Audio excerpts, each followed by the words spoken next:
Here at Cash Grab, we spend a certain proportion of our time, perhaps sadistically, purposely, spending our time playing video games and movie tie-ins that are commonly known to be awful, testing, and in some cases, a complete travesty. So here enters The Crow for the PlayStation 1, a single game that embodies everything we have spent our time searching for. A game of such epic failures that it can only be described, as many do, as one of the worst video games of all time. Considering the sheer volume of video games available on the market, even in the era of the PlayStation 1, this counts itself as no easy achievement or feat. The Crow was originally a comic book series, first published in 1989, following our friendly undead vigilante anti-hero taking down the criminal scum on the streets that plagued him and his city in a life once lived.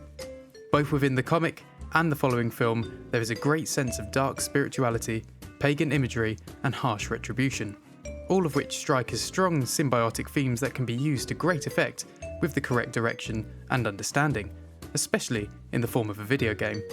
To some extent, these themes are played upon successfully in the films, and yet, to the great misfortune of many and the great delight to us at Cash Grab, we were soon to discover that the game held no such grand notions. The Crow styles itself as a 3D beat-em-up in the spirit of games such as Final Fight or Streets of Rage. A premise and direction that would seem incredibly fitting, and certainly the correct direction to go in terms of game design, especially considering the continued success of such games within the mid to late 90s. Yet the end result does not quite come across with the same level of polish or finesse as such classics.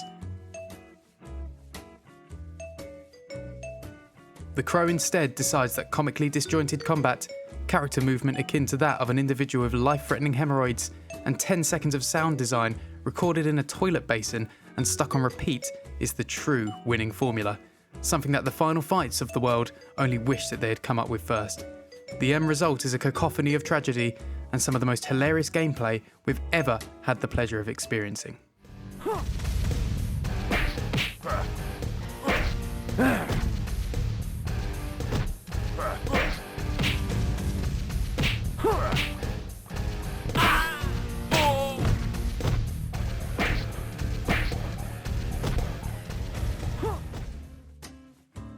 Within the first 5 minutes of starting the game, and without any explanation as to the story of the game or why we're taking violent revenge on apparent strangers, we had searched for a door for 4.5 of those minutes and then followed that up with getting kicked to the face, throwing a bottle against the wall, and missing 7 punches against our foes within the following 30 seconds.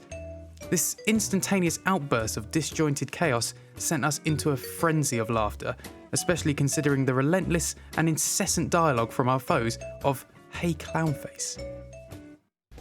99. Hey Clownface. Hey Clownface. Hey Clownface. Hey Clownface. 99. Hey Clownface. He's mine. Hey Clownface. Hey Clownface. Hey Clownface. Oh. The real problem for your diaphragm is when the madness ends. Suddenly, ever so suddenly, you're faced with an unnatural silence, except for the endless repetition of a 16-bit distorted guitar in the background after pathetically murdering a room full of people. It's only then that you realise you have no idea where you're meant to be going, meaning you spend an embarrassing amount of time casually strolling over the corpses of your foes or testing any bit of poorly rendered wall or door you can find, until suddenly and quite randomly finding the path forward to only more disjointed chaos.